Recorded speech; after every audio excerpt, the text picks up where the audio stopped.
नमस्कार. पुन्हा एकदा एका नवीन व्हिडिओसोबत तुम्हा सर्वांचं आपल्या चॅनलमध्ये खूप खूप स्वागत आहे. आजच्या व्हिडिओमध्ये मी तुम्हाला क्रॉसपट्टी तयार करण्याची भन्नाट आयडिया अशी दाखवणार आहे. एकदम सुंदर आणि परफेक्ट फिनिशिंग येणार आहे. तुमचा पुढचा आणि पाठीमागचा भाग जो आहे तो अजिबात कमी जास्त होणार नाही. तर इथे पहा, मी हा फ्रंट पार्ट दोन्हीही तयार करून घेतलेले आहेत आणि इथे बॅक पार्टसुद्धा मी तयार करून घेतला आहे. आता क्रॉसपट्ट्या तयार कशा करायच्या आणि त्या जोडायच्या कशा, जेणेकरून तुमचा ब्लाऊज जो आहे म्हणजे तुमच्या ब्लाऊजमध्ये जो प्रॉब्लेम येतोय पुढचा भाग मोठा होण्याचा आणि पाठीमागचा भाग छोटा होण्याचा, तो सुद्धा सॉल्व्ह होईल आणि यामध्ये क्रॉसपट्टीमध्ये सुद्धा फिनिशिंग येईल. तर असे हे दोन्ही पार्ट तुम्ही तयार करून घेतले की आता इथे हा आपला साधा ब्लाऊज आहे. तुम्ही ही ट्रिक अस्तरच्या ब्लाऊजला सुद्धा वापरू शकता.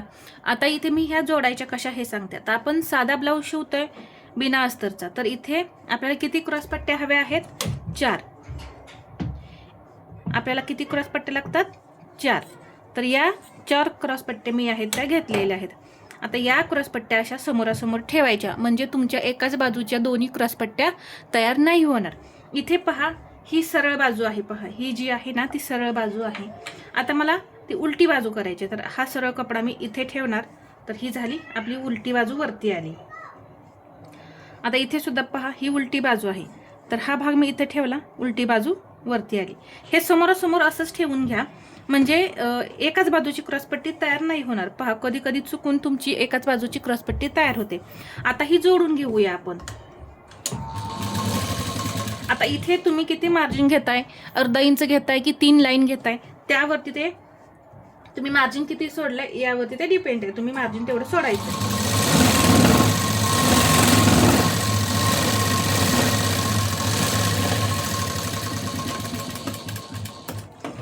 इथे दोन्ही ठिकाणी लॉक करून घ्यायचं. पहा, इथे आणि इथे दोन्ही ठिकाणी लॉक करून घ्यायचं. आता हे समोर आहे असंच ठेवून घ्यायचं. इथे सुद्धा हे लगेचच मी शिलाई देऊन घेते.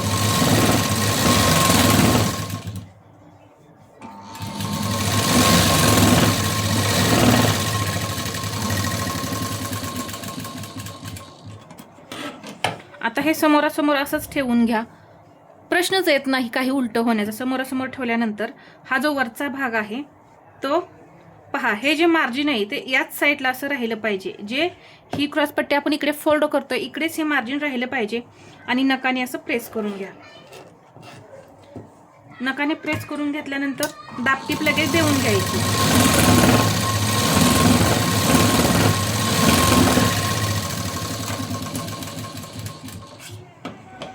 पहा, इथे मी दाबटीप देऊन घेतली.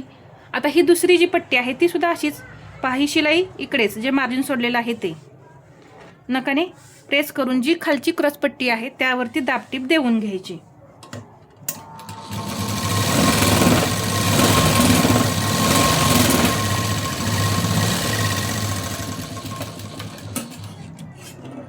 दाबटीप दिल्यानंतर ह्या परत तुम्ही अशा समोरासमोर ठेवून घ्या.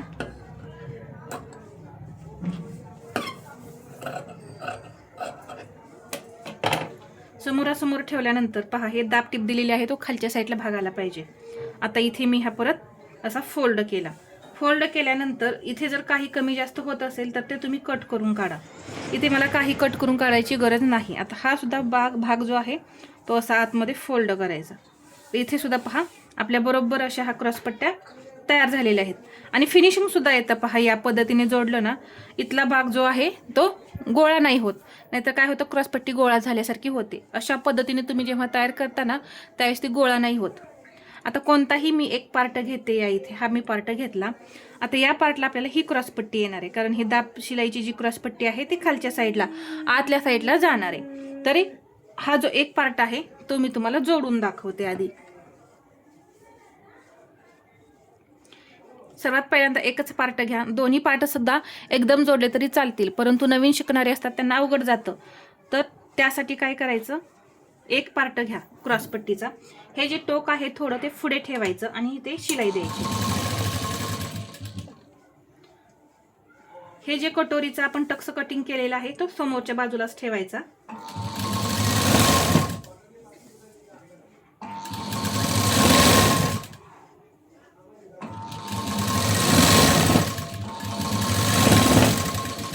इथे मी एक शिलाई दिली. आता मला दुसरी शिलाई द्यायची, म्हणजे ही बाजू जोडायची दुसरी.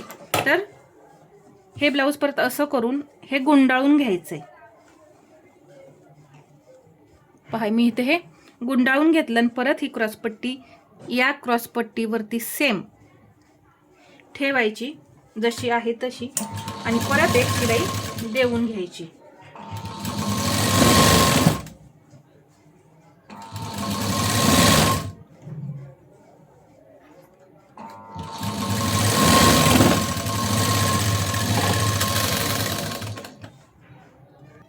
इथे आता मी हा पार्ट जो आहे तो बाहेर काढून घेते. जो कटोरीचा आपण फोल्ड केलेला होता तो असा बाहेर काढून घ्यायचा.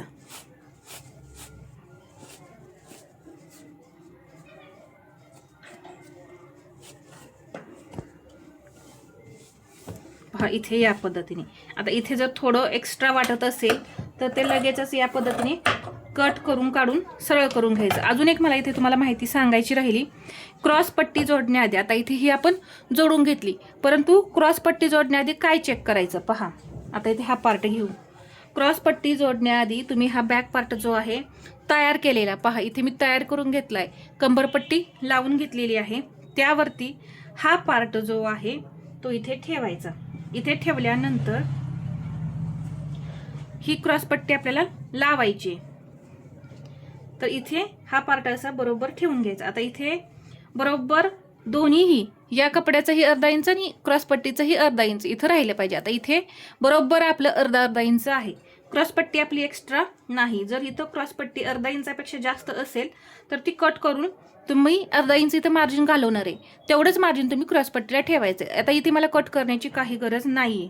तर आता हे मी जोडून घेणार आहे. जर एक्स्ट्रा असेल तर ते कट करून काढा. हा पॉईंट मात्र लक्षात ठेवा, म्हणजे तुमचा पुढचा भाग मोठा नाही होणार. आता या पद्धतीने चेक केलं की काय होतं, हा भाग आणि हा भाग सेम तयार होतो. आता हा मी जोडून घेते. जसा तो सेम जोडलाय त्याच पद्धतीने मी हा सुद्धा जोडून घेते. तर इथे पहा मी हा दुसरा पार्ट सुद्धा तयार करून घेतलाय. हा पार्ट तयार केल्यानंतर हा जो पहिला भाग तयार केलेला होता तो आणि हा चेक करायचा आहे.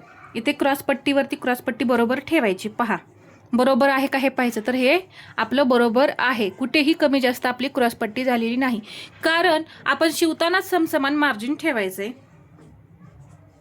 आणि इथे हे या पद्धतीने हे दोन्ही पार्ट चेक करून घ्यायचे आहेत. हा चेक करून झाल्यानंतर आता इथे हा बॅक पार्ट जो आहे इथे मी हा चेक करून पाहणार आहे, कमी जास्त आहे का हे पाहायचं.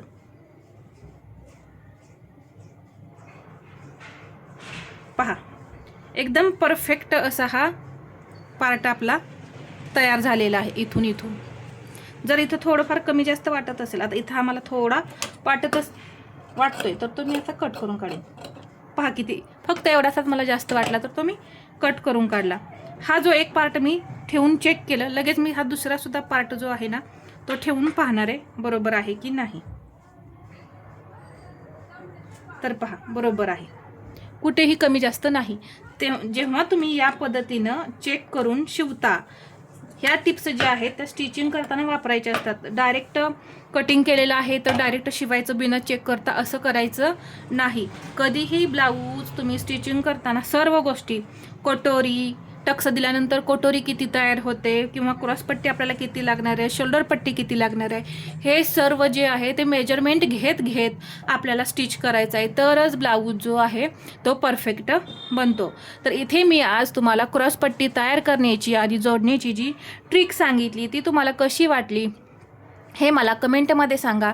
आणि व्हिडिओ आवडला असेल तर लाईक करा, शेअर करा आणि असेच नवनवीन व्हिडिओ पाहण्यासाठी आपल्या चॅनलला सबस्क्राईब करायला विसरू नका. धन्यवाद.